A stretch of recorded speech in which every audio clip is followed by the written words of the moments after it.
I wondered if you could give us your sense of how new investment models can really revolutionize reach, access, and of course quality in the primary health field. What's your sense of where we're going here?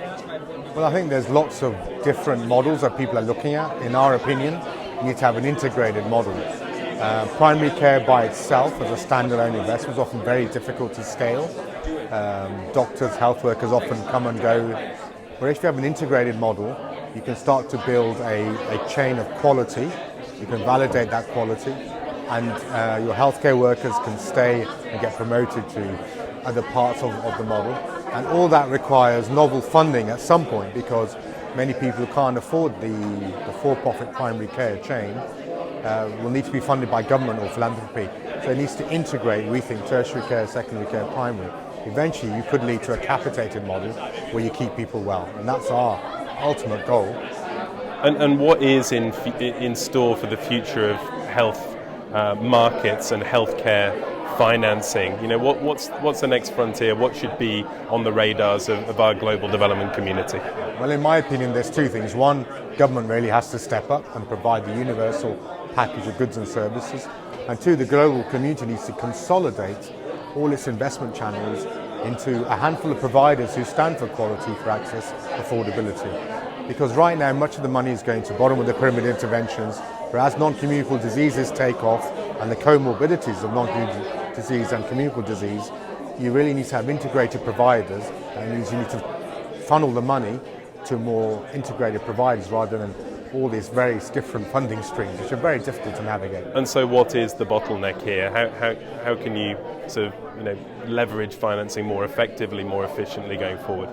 We are investing as a firm in creating provision for low middle income populations. We would love to provide that provision all the way through down to bottom of the pyramid. How can we talk to one set of people that gets that done? I don't know the answer to that. I'd love to have one forum where I could talk to somebody and get the answer, and then we'll provide the provision. And in your view, from the Abraaj Group's perspective, what are some of the key funding gaps that still persist, and what's really needed to help bridge those gaps in practice? Well, there are many. When you go to low middle income populations, they still can't afford some of the services we will provide. And yet, if we are to get the price points down on our major facilities, we need to have the volume.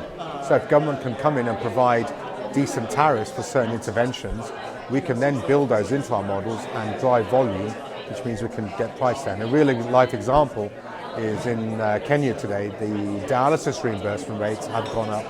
That allows us to now provide dialysis services in a cost-effective way. And just a final thought on making markets work for health. What's your key call to action to our partners, to our readers in the global development community to really move the needle on effective interventions for health?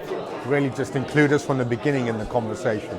We are totally prepared to provide the interventions in a cost-effective manner. But often we're brought in too late. We're not part of the conversation. If we're part of the conversation, we can configure our service appropriately. Is it health workers? Is it junior doctors? Is it senior doctors? What technology? What kind of capex justifies the price points we're talking about? Where often those decisions are made before we can invest.